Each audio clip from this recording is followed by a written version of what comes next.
Welcome to the Gifted Neurodivergent Podcast, a podcast dedicated to the exploration and cultivation of the outside genius found in neurodivergence.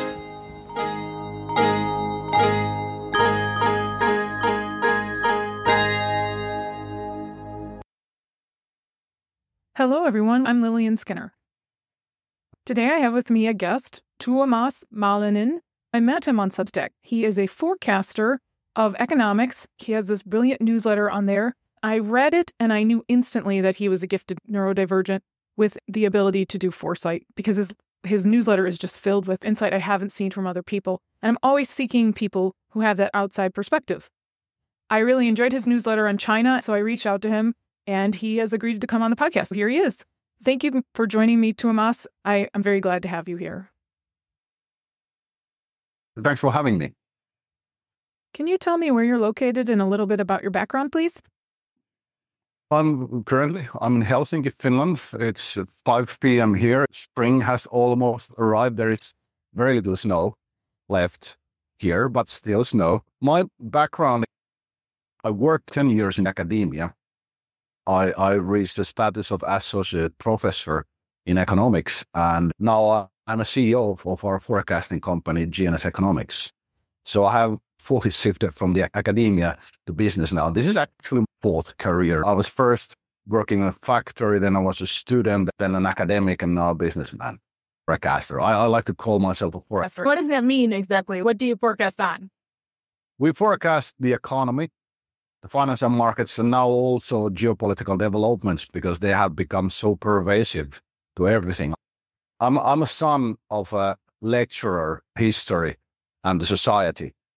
Geopolitical things, historical things have been in my life forever. I'm a big fan of the World War I and II. I read a lot about them in my youth. But it's quite unfathomable to me that we are actually now edging towards a World War III. It's really baffling. How can this be? How are we really on this path again? How can we miss in Europe 2 world fires started here? How can we miss those lessons completely? And I read your questions about the kind of peculiar way of thinking, wider way of thinking of how people like me and you and others usually do is probably the way that I have been able to construct the path that we're heading, because I take stuff from so many angles and all that. When you wrote to me, that was really honestly the first time I started to think that there is this multi-layered thinking within me. I have been actually tested by a neuropsychologist back in the day, so I know my thinking is quite strange. Usually people think like boxes. I think lines and progress. So it starts somewhere and it ends nowhere. It's really challenging for many of the tasks of the modern world, but it's perfectly suited for forecasting. In my research, I found that those of us who can do this, our brains naturally mental model. My work is based off Dr. Linda Silverman's, the researcher of Divinely Gifted, those of us who are the mental model 3D plus thinkers. I've blown that out, trying to figure out how exactly the mental modeling works. This is what drives the foundation of the highest gifted, the savants, the profoundly gifted. It's about being able to see not just our world as it is, but also incorporate the different sensing levels into it. One thing I always tell people when I first meet them is rumination. That's actually you building your mental models. Oh, yeah, that's interesting. I have been sick, let's say, or I don't know how, diagnostically at least, with the harm obsessive compulsive disorder since I was 13 years old. Maybe we can talk a bit more about that shortly, but the cure, the first cure, just meditation. The understanding that you are not your thoughts or feelings. That is like, when I understood that, these violent thoughts that really haunted my mind basically all the time, not in the night, of course, but while I was sleeping, but I understood that I can just pass them on. I don't have to be very defensive. I can take it. Okay, this is the thought. I will not act upon it. It's my choice and I'll leave it be. and then it just goes away. That is basically what set me free from the disorder. But at the same time, through meditation, something, let's say, else opened too. So I gradually became very intuitive. I don't know how tightly these are interlinked with the harm OCD and the intuitive thing, but they have become heavily intertwined over the decades. But the intuitive thing doesn't help me on my forecasting. I don't know what that is. Oh, really? But I think it would be like fooling, because we rely on really rigorous analysis of data and all the developments of theory and data and all that. That's all we do, me and my small team. And so if I would just know what would happen, I think that would be like fooling people. But it's funny. It never helps. I know a lot of things intuitively, but nothing about forecasting. I think that those of us who are naturally good at this get drawn to it. I got my certification from the University of Houston, which is one of the 2 Foresight University programs that they have in the U.S. When I went through the program, I realized that I had already been using this process that they were teaching me while educating my children who are prodigies. Because when you have children who are profoundly gifted and savants, they are prodigies, but in the system, they are destroyed. You are wired to teach yourself. The goal of the system is to educate you in a way that serves the system, not yourself. Those of us who are wired for somatic giftedness that will realize cognitively, we are hindered drastically in our system. When I took my children out, I let them follow their emotions and use their intuition as a guide to understanding what they wanted to go into. By allowing my children to be free, I was able to help them figure out how they worked. That is what resulted in their prodigy. I believe that it is a process. What I'm doing right now is now using my foresight process, my researching skill, what I learned as an auditor, ethical hacker, and all the things that I did prior to this. I am using them because we need tools and such in order to prove it to others. But I knew in my head already was an understanding of this, and that was the gifted part. Yeah, okay. And actually, sorry, this one thing happens all the time. Each week, start with a new topic, and often it goes, oh, this is interesting. And then something tells me, no, wait a bit, just wait a bit. Then after a few hours, something pops up in Geopolitical. So, oh, no, I need to write about this. So it means that. But writing the actual forecast, it does not. So exactly. We have to go through the process so that we can show others. But I do think we find our way to this position. Would you say that's been the case for you? I guess more or less. But we talked previously with the harm OCD, you have the ability to suppress your feelings. I know 2 other people who have this in its truest form. One of them is not doing well. He has not managed to push it through. And my other friend, he's the middle way. But what I found that when you through meditation, all that, you can really push yourself over certain limits that usually hinder other people. The thing with the meditation, all that, because your brain produces these violent thoughts against you or others. So you have to disentangle them from the intuitive process. So this is this has been a long challenge. So when you say that you give gifts to the emotions, people with my condition, we cannot, because it's violence and we don't want to do that. It formulates your mind in a very peculiar way that you can, how would I put it? If you have it in control, you can really thrive in a chaos because it doesn't rattle you. You just focus and you go with it. So but it doesn't start like that. With the harm OCD, you develop these defensive actions and you develop this acute fear of yourself. As it started with me and my teenage years. So I feared myself. It's a horrible place to start to grow as a man. Really, that you fear yourself, that you are this horrible person that should be basically locked away. And turning that into a prosperous manhood, it's a massive task. But I think it actually, it's a very extreme example, but still it tells a story of a boy becoming a man. It's just a very extreme version of it. But it's the growing of masculinity in you. And you really let it come out and you accept yourself as you are. It's been my healing process. During the past 6 months, I have been going in psychotherapy for 3.5 years. I am not going there actively anymore because we got all the bases covered. But one of the last pieces that came into my life is someone, a woman, loving me as I am, or that's at least the feeling I've got. So that made me accept the totality of me, which you have to accept violence in your persona. You are not a violent man, but you have a violence within you. You absolutely need to accept it, and then you go free from it. So it's an interesting process, or at least this last part has been an interesting process of masculinity, femininity, like providing the acceptance and kind of cure for the disorders. Now, when I think of it, it's actually rather beautiful, but that's how it has gone for this last few months, which has been like really crucial on the healing process. So you went on a hero's journey, essentially, but it's within yourself. Yeah. Of course, it has become more. So I'm like in Finland, I've been politically very active. Obviously, during the Corona times and all that, I defended our freedoms and all that. So, but it's a choice.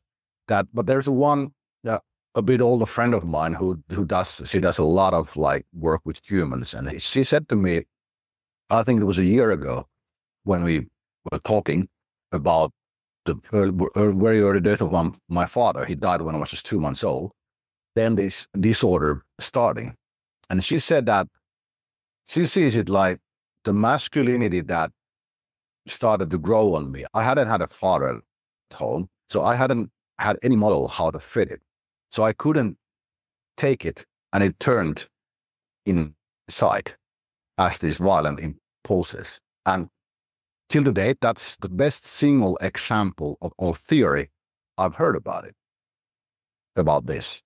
When I have accepted and grown as a man, now I'm 47, and I do really think that men become men only after 40. But it's through the acceptance. The disorder has gone from, it's not control, it's not the right word, but acknowledging that you're not your feelings, into accepting it as a whole, then letting it be and letting it go. I think we cannot cover all the bases in this one interview, but there's a lot of like small angles. I think for me at least, it gives a perfect kind of path that in young men, when the masculinity starts to come because of the massive increase in the testosterone levels, you have to embrace it. If you suppress it, nothing good will come out of that. So you have to accept the masculinity and the violence. And if you just push it away, it doesn't go anywhere. It just hides there, and then it bursts at some point. And I think this is the one main reason we are seeing this unstable, toxic men, because they have been taught that this is bad. Masculinity is bad. It is not okay to feel these feelings, but you feel them anyway. Then you suppress them. So you need to embrace it and live with it, not act upon those impulses, but learn to live with them. What's coming to my mind right now is the men are loved under one condition, bit by Chris Rock. It's a comedic act. He says that women, children, and dogs are loved unconditionally, but men are only loved under one condition, and that is if they are providing something. I have to say that I think that's pretty accurate. I think about this and work really hard so my husband knows he's loved no matter what, because it's a sad thing. Anyone that's only loved under the condition that he's taking care of others. When I grew up, I was put into the role of the parents for my entire family. So I had this experience. I had a similar journey. I had OCD. I had anorexia. I had rage as a teenager. I had many conditions. It wasn't diagnosed because both my parents were doctor resistant because we are so neurodivergent that family have been forced institutionalized, lobotomized. We're constantly at risk of the system seeing us in the worst possible light because everything's behaviorism. My mom's best friend once said to me, "You were really angry as a kid." She wasn't asking me about it. She was just making this flat statement that I was a really angry kid. What was I supposed to say? It's my mom's best friend. It felt weird to say my parents really sucked. You can't say that. I did say I was constantly overwhelmed. I had so much going on. I was taking care of everybody but myself, and I was never good enough at it. So yeah, I've had a lot of rage. Was I not allowed to be angry as a kid? We have this world or society that doesn't actually ever try to figure out why you're feeling. They just tell you you're not supposed to feel. Adults will hold children to not having emotions when it seems only logical that one would. The more sensitive and more intelligent you are, the higher emotions are. The reason I was able to get out of that cycle was because I had children. I remember being handed my son at 23 and going, oh my gosh, it's the first time I ever felt the love I pushed forward returned. In that moment, I promised myself that I was no longer going to accept people in my lives who did not give this love. I got rid of my first husband very shortly after, and I got rid of my parents, and I got rid of all the people that I had been loving and taking care of and helping and constantly serving who never gave back. Because in order to be in a relationship with them, I had to tell myself I wasn't deserving of receiving anything back from them. And that hurt. I was really tired of being hurt and angry and let down by people who I showed up for over and over again. In the end, they were narcissists. We have this obsession with narcissists, but really the best thing you can do is focus on yourself, making sure you don't bring those people in your life. I'm so neurodivergent, I'm constantly having people reject me because I'm just too different. I will have all these messages come up and I can hear each individual message. You are worthless. You're never going to amount to anything. I think of it as pulling a fish hook out of my skin and saying, this doesn't belong to me. This is my mother's. Yeah. Oh, yeah. Okay. Please take it back. Here it is. Yeah. We should recognize that our emotions have a purpose. I was a powerhouse in childhood, young adulthood. Even today, there is nothing stopping me because my emotions are so high.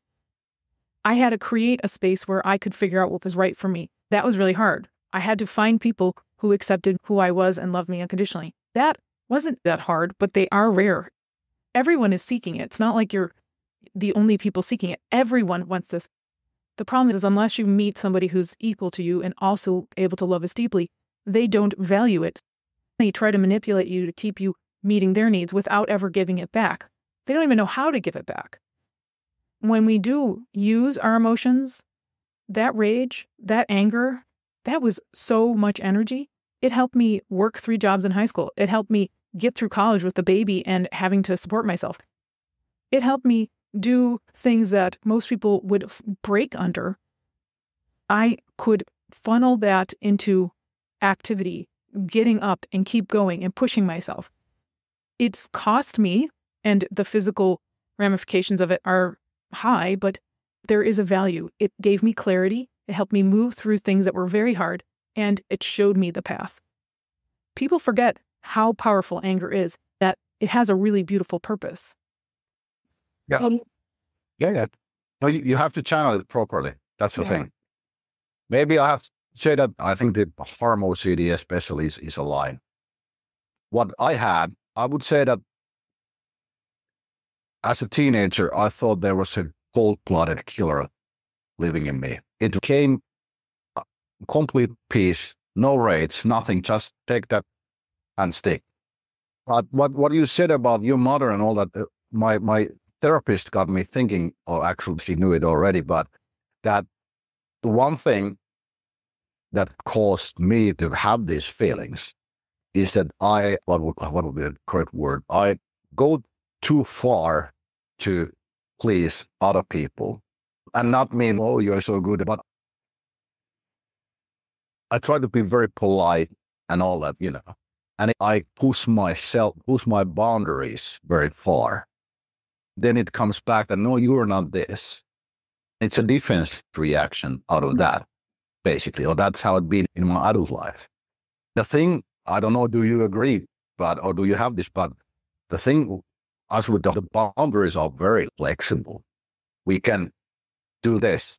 The problem is that when we do this, it usually goes over the boundaries of anyone we're interacting. I'm constantly crossing the boundaries and people get such jumped. It's taken a lot of time for me to understand this dynamic. I don't want to hurt anyone. I just do this strange thing with boundaries. They're very flexible, very fluid, actually. The main point where I keep returning is that you have to accept yourself as you are. And that's the thing. And in the modern world, they are pretending to do that, but they're actually just corrupting people more. So we don't have to go there on the politics, of course, but it's something I see. About 2 years ago, I understood that my condition reflected the herd of young men. And that's why I decided I will speak about it publicly. And that you can survive and thrive from these really extreme conditions. You can turn them as your advantage, like you have done. Yeah, that's the somatic. I notice children have that lack of boundaries too. Children have very flexible boundaries. They invest in someone with their whole heart and then they're crushed for it. I think that this is high somatic giftedness. We are taught that's being immature. That to me is a sign and that we were not conditioned out of our somatic intelligence like most people have in the school system. Can I give you a theory on how that works? I see what you're talking about is an intelligence. It's not just a lot of emotions. Emotions are a part of our intelligence. There are somatic intelligence. We also call it our sensing intelligence because this is our somatic on steroids for those of us who have giftedness in this space or are twice exceptional. Our somatic intelligence is all the patterns that our body has stored. This allows us to be flexible in our boundaries. We use these patterns for how to relate to people.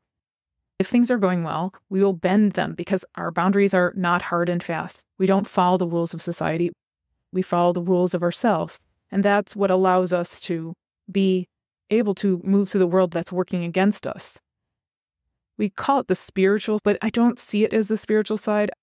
I see it as a combination of our fluid and our crystallized intelligence. I consider my crystallized intelligence my somatic and my fluid intelligence my cognitive. This is what our higher intelligence allows us to do, is to use both of our intelligences. When we do that, we're actually accessing our mental models and then using that data to navigate the world. They suppress our somatic so that we're not being able to do that, so that we follow the rules that the world gives us. But those of us who have higher intelligence, our emotions are supposed to come up, and they come up with such high intensity because they're actually trying to connect to your cognitive so that you can use them. That is the giftedness in us, yet we have no knowledge of that. The only reason I happen to know is that this is my savant space. But everything in our system works against us being able to really use it. My emotions are so high that sometimes I'll be in a situation like a meeting and I will be drowning in them because of what we're discussing, and that triggered it. I have to leave. I have to go to the bathroom. I have to turn the lights off, and I have to sit there and process it because I have such shame spirals or emotional depth that I can't even function or hear what people are saying anymore. I realized that I am prompt driven, and somebody just gave me a prompt and it was a strong one and it brought up a whole lot of data. I could try to push it down, but it's actually so much more beneficial if I just break away and go figure out why. Because in that incredible intense emotion is this beautiful knowledge I need to know right now for some reason. I don't have a lot of filters. I don't seem to be able to put them in place. I think I have limited filters because I'm supposed to process it. I think the reason we have such high emotions is because they're supposed to connect with our intellect, not because we're supposed to put boundaries and oppress them. We are pathologized instead of ever learning how we're supposed to actually move through the world. Yeah. So, well, actually, finally, I completely cleansed my life during the past 3 months. Basically almost everyone, of course, my mom and this, not them, but my friends, and then just gradually, I said to them, I love you, but we are going to different ways now. So unless you fix these issues and join me here, we can meet occasionally, but we cannot tie emotionally. Because he or she doesn't support me and I don't support her or him. In a way that we have to move to the same direction. And because of this, the ability to move my own boundaries, I have gathered a lot of people which I essentially carried through, and they drained on me. And that was wrong. It sounds that this is a very Christian thing for you to do or whatever, but it hurts you. And it prevents people from learning by themselves, which is the most important thing. I tried a lot to fix my friends like 20 years ago as a, called pre-adult, a lot, and tell them how to live and all that. Didn't go well. What you mentioned about the meetings, I'm usually the leader in a meeting, whether I'm selected or not. But if there's a time, if there's comes something, I will just stop for a while and think, be quiet. And in Finland, it's okay. But I know in the US, it's not so much. But if someone stops in Finland and says, geez, like 5 to 10 minutes like this, okay, well, if he has something, no biggie. But yeah, maybe that's something that Finns could export to the world. Yeah, It's just, that would be because I've been meditating for 25 years, it has become a thought meditation. I can start it even now if I want to process the emotions and all that. And reading your email was so great because now for some things I have been processing, I have a name. I can call them something. And I don't remember them, but you described the process. I was like, I've been doing that for a very, very long time. The thing is, this like thought meditation and the processing of these feelings, it's something that would help each and every person in the world just to learn to do it. I think there's a great message for you there for the world. Thank you. I think it's very important for the world too. I think especially as the change increases, we need to know what our emotions are saying, because we're not going to be able to rely on the system's data along and expectations, because we can't control it. And things are going to change. The weather's going to be incredibly different than it has been. The world is going to be incredibly different than it has been. We're going to need to get back to a time where we're in touch with our full intelligence. We were considered a single intelligence. Our brain was had only one intelligence up until the Egyptians 5,000 years ago, and then it's been slowly pulled apart. I think the only way to survive what's coming is to put it back together. The most gifted people, the most sensitive people, we have a unique thing to offer the world. We're supposed to reintroduce or bring back or create new, something that the world needs to survive. Somebody told me that they think that all neurodivergent people are an evolution. I actually don't see us as an evolution.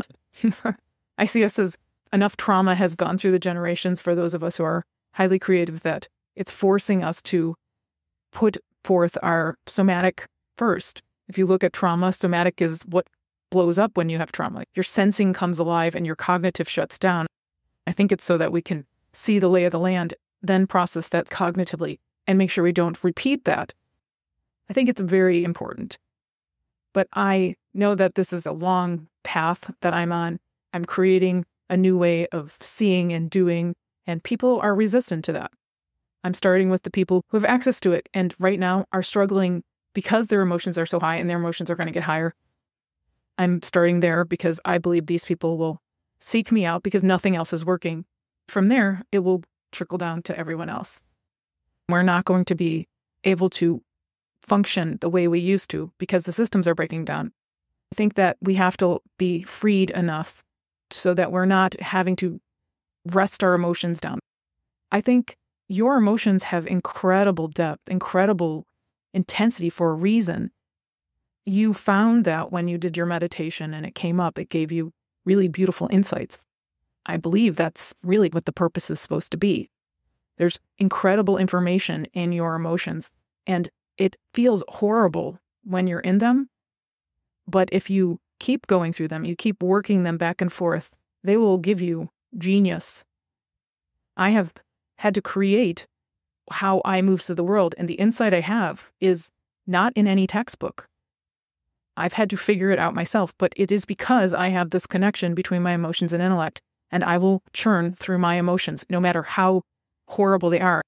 When I was a little kid, I thought I was going to drown in them. I thought they were going to kill me. They were so intense. Now that I'm older and I have enough space, they are not owning me, but working with me. I think from the get-go, if you give your children this, it's a huge difference. It's the difference between prodigy and breaking. Yeah, they are healthy. Yeah, my message of acknowledging and accepting the violence in you, I don't think it can get much more healthier than that, the message. But I have to say about the emotions, like I said, with my condition, and we really control. We can be really control. But then after my divorce 4 years ago, the emotions were so big, I was thrown around. Yeah, I completely lost control. Then it took me like 2 years, a lot of time to process this strong emotions. But now they're in a balance, knock on wood. But it taught me the power of emotions and feelings, that you really need to process them, even if they are really positive, love and all these. You have to deeply process them so they can transform into this supporting force, and it's not breaking force. I do completely different stuff, but I think there's something there. What you said and what I have gone through, it humbled me, of course, but the emotional processing, it's really important. You mentioned, I think, that the society is not really supporting us to do that now, which is completely wrong direction, because as the world turns more chaotic, you need to have time to process them. And if you do not, then at some point they erupt. That's the thing with emotions. I can tell you that I started psychotherapy in July 2020. After I had my divorce in the New Year's of 1920, then there was the corona, and then I pushed to myself way too much. And then there was heavy alcohol usage in Tallinn, Estonia there, and I demolished a hotel room. That's why I understood that, okay, I have this in control, but not 100%, but the thing is still there, so I have to fix it.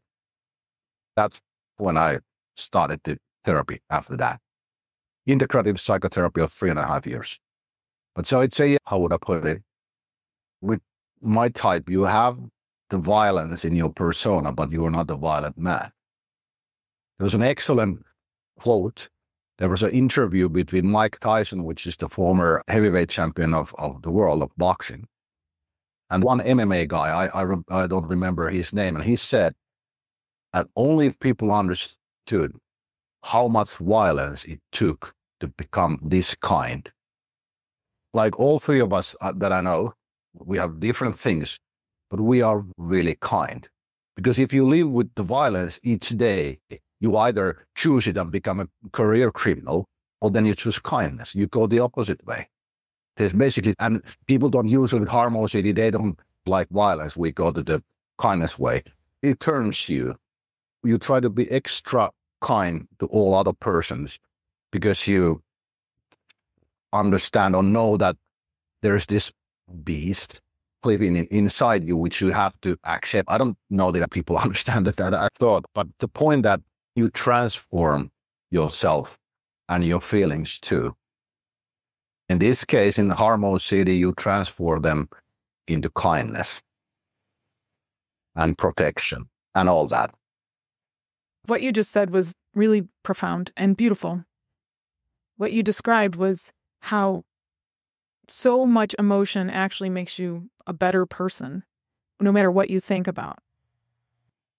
We have a that says if you think bad, you're sinning or there's something wrong with you. But I actually see you doing something very profound. What you're demonstrating is compassionate empathy. With that empathy that no matter what is going on, you will find the humanity in the person that you're across. When a little kid, I used to have nightmares that my father was going to try to kill my mother or my sisters. I used to mental model what I would do in those nightmares, try to figure out how I would stop him so that I could save them. I was willing to do whatever it took to save them. In those dreams, I did whatever it took. I was trying to figure out how to survive his extreme rage. Those dreams came true, but I didn't have to do the most extreme version that I had in my dreams. I never told anybody, because if I told anybody that I was having these dreams at 9 years old, I would have been told that I was a horrible human being. So I kept it to myself. I was trying to figure out how to survive. I think we live in a world where we're not allowed to plan or be intelligent. Our brains are trying to prepare for all the possibilities of the future, that rage thing. I saw it too with my son when he went through his largest cognitive growth spurt in his late teens. With your hormones and your brain growing at the same time, we have shut down the higher gifted, the neurodivergent gifted. We pretended that they don't exist, or we've pathologized all of those people. A teen who was reading about World War I and II, yeah, your brain would be processing that. It's some horrible stuff to read about. When your brain would be going through probably its largest cognitive growth spurt at that time, it's processing all of those things. Something else I think we all should consider for emotions is those of us who are highly sensitive and gifted in humanity, we do not get the filters because we need to know the lay of the land and how to navigate people. I thought as a child I had borderline personality disorder until I moved many states away and only had it when I came back or talked on the phone with my parents. I had it much more intensely with my father because he is sociopathic borderline personality disorder, whereas my mother is not as severe. I also had a bunch of step-parents. There were many people psyching through my life that there was a lot of ability for me to compare and contrast. I realized that I was getting mentally ill from the people I was around. I need a lot of space. I feel everybody in the office with issues, which, by the way, is everyone. There's nobody that's actually healthy. They would pretend to be happy, but I couldn't give it back to them. I would ask myself, why can't I return their happiness? Because it was fake. Because it was at their face level, but not their body level. We know how people are really doing. This has been a beautiful gift for me, for my family. I don't struggle with my children. I don't struggle with my spouse. We're always in a state of calm because I have a beat on everybody and I get in front of it before we have breakdowns. I am in front of most things because of my mental modeling. They had to get rid of all of the high sensing gifts in order to create a society that was so uniform and put out this false sort of sense of stability we've had over the last 100 years. But now we're going to have to pay for that 100 years of stability. No, this is this entanglement, very good point. I have been learning to do only for the past 3 years. But this is a real issue. I am very sensitive in that sense. There's a strange mix there because I'm not emotionally intelligent in that way. I don't read clues very well, but I sense things. There is definitely something there that growing from other people. I would put it in a way that I have this, like the early death of my father, it brought me this wound of lovelessness. And through it, I have drawn feelings of others, all that, everything. So I think you have a very fair point there. I just don't know how much does it explain my condition. I'm not sure. But it's clear that now that I've learned to protect myself more in my inner world, it has, of course, led to the easing of the disorder. But that's a fair point. Well, why don't we talk more about that? Because we know from quantum theory that everything is interlinked. So why can't we just acknowledge it? Do you really want to go there? Because I will go there. Maybe another time. But you can say something if you want. My hobby in the university was matter. So I'm going to stop on the black holes. Then I was like, this is something really interesting, but now it would take too much of my time. So the quantum thing and all that, they are close to heart. About 2 years ago, a funny thing happened. At the same period of time, after my divorce, there was, of course, one very toxic relationship. Within a year, I started carnivore diet, started cold baths, stopped overnight stands, and I started training again, like a bit higher ferocity, if you may. I did this, and it really changed during the next 2 years, it has changed a lot in me to and the psychotherapy, of course, in the background, but everything kind of, it has drawn this somatic intelligence, all that.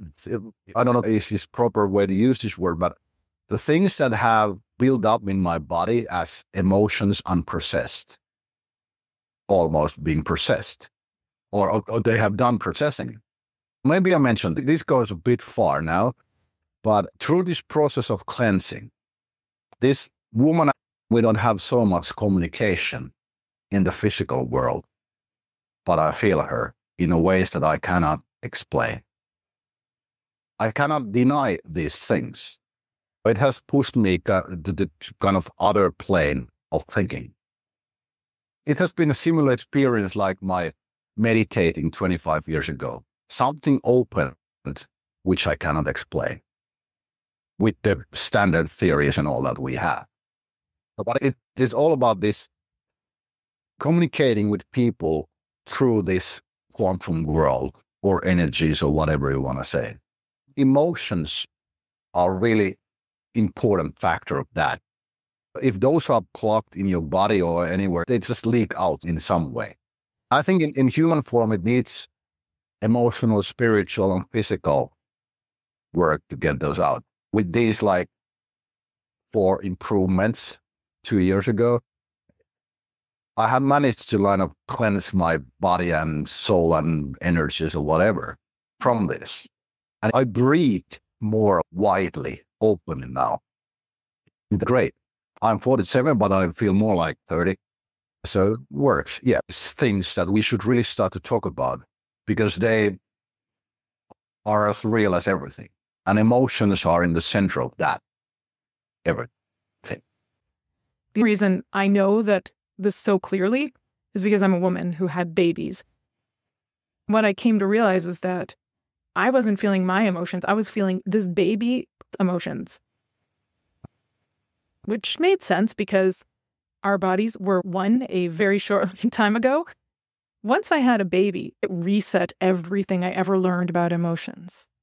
That is probably a huge reason why so many women have spiritual gifts. The men you hear about with them are geniuses, but we aren't really taught how to cultivate them. Having children is what cultivated mine.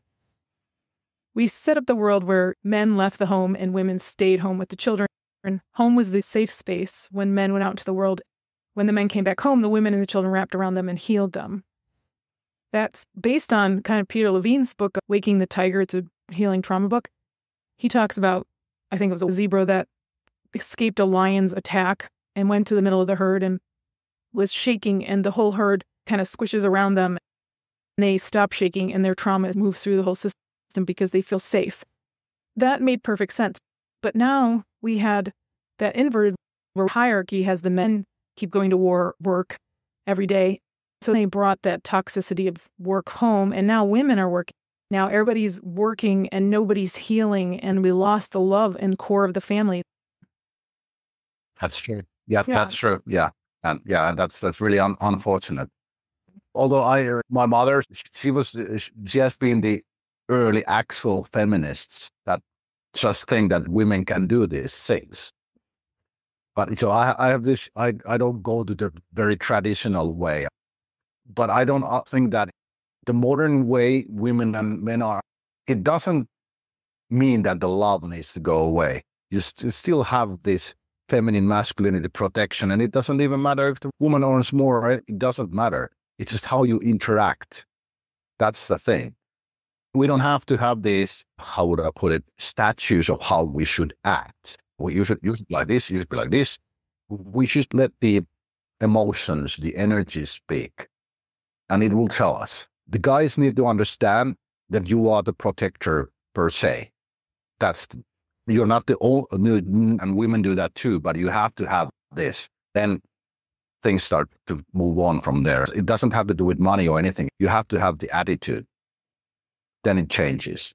This is something that is being completely mixed up. I don't know, did I make much sense?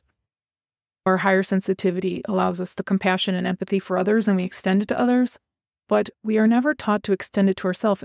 In fact, everything in the system actually keeps us from doing that. What you have just learned is how to extend it to yourself and not others. We have to then find the others who we can extend it to. When my children turn 3, I tell them, when you hug your friends, feel how deeply they love and then match it. Otherwise, they will break your heart because most children are not as sensitive as my children. My children are so compassionate and their deep emotions, they'll extend to their friends and their friends will trash that because they have no clue. Now, I do want to get back to the forecasting part. Is that by day, I do the standard forecasting in all the data, developments, geopolitical developments, economic developments, information, speculation, rumors, theory. That's the thing. Then each morning and each night, I start with, usually when I'm done with the forecasting data, I put it aside. It's something that if you do worst case scenario forecasting, usually I just been horrible. A month ago, I read a few studies on nuclear holocaust because that's one scenario. When I came home, I put it away. I explained to a few of my friends of how you should take shelter and all that. They were like, how can you think of it? I said, oh, it's a job. It's a work. I put it away. But then usually right before I go to bed, let's say that I'm watching a movie. I suddenly know, now I need to stop this. Close the TV, and then something comes. The idea, the process comes. It can be a development of the world, a woman, or some of my close ones. I need to process that through. When I have done that, I fell asleep like a baby. Then in the morning, I said I'm kind of halfway when you're not truly awakened, not truly sleeping. This high intuitive plane where I do feel and see things that are going to happen. They range from, am I going to meet that woman today? Am I going to see that guy or who's going to call me? To what is actually possibly happening in the world. Now I have to take a step back. I said, they don't help me forecasting. Yeah, it doesn't help me to build the forecast. But sometimes I see things happen. But like everything else, because we create this world as we go on, everything we see, anyone sees from the future is a scenario, which has a likelihood of happening. And how do I see it currently is that everything is behind a curtain and there are pieces are moving. We don't really know what is going to come next because we as humans decide where we go from here. So this is a very decisive, like a hinge point in history. And we have been there for 5 years. Me and my mother, the lecturer of history, and we often talk about these hinge points in history. The funny thing is that unless it's something very macabre and horrible like war, people do not understand that you are in a hinge point where you are in one. This is the one now. The most important thing for people to understand now would be that we have the most power to influence the outcome of where this hinge turns than ever before. I think that makes forecasting or foresighting these things very difficult too, because it's all about probabilities and there's high uncertainties now what is going to happen because we have such a great ability to steer events, even single persons, if you think about the butterfly effect. So every person that is saying that I cannot do nothing, he or she is lying. Just talk to someone. You don't know where it leads. Just start to think that you don't want this to happen, or how I do, I completely process the bad scenarios. I just devour them. And something changes on that path in the quantum world or whatever. At least what I am able to do on that. What I'm most interested in now is the theory that can future decisions affect current decisions. It's really mind-boggling, but there is quite a bit of theory about that too. And I've been with the movie Tenet. Mm-hmm. I have seen it like 13 times or something. It's so brilliant, but there's a message there, I think. Coming to your original question is that I don't know. I have been writing this apocalypse scenario. It's the worst of the worst. And it basically hints at this kind of a very dark group of people pushing this ultra dark fate upon humanity. If you observe the irrationality, chaotic decisions people are making, I think that's the only plausible explanation that it goes too deep, and I'm not clear about those either yet. But then there is this kind of a other force which we can call just humans. Ordinary people who want to live their life like this. They don't want to see the nuclear holocaust. Each day when you live your life that you want to live now, you're creating. You're a creative force in the world. But if you let fear dictate your decisions, then it gets corrupted. You start to think obsessively, possibly, on the negative things.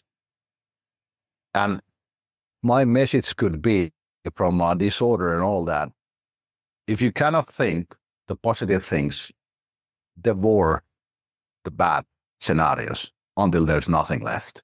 Until they're just fully in you and you're just okay with it. In my thinking, it just goes away then. I don't know. Is it? I went pretty far on this. I think that's brilliant.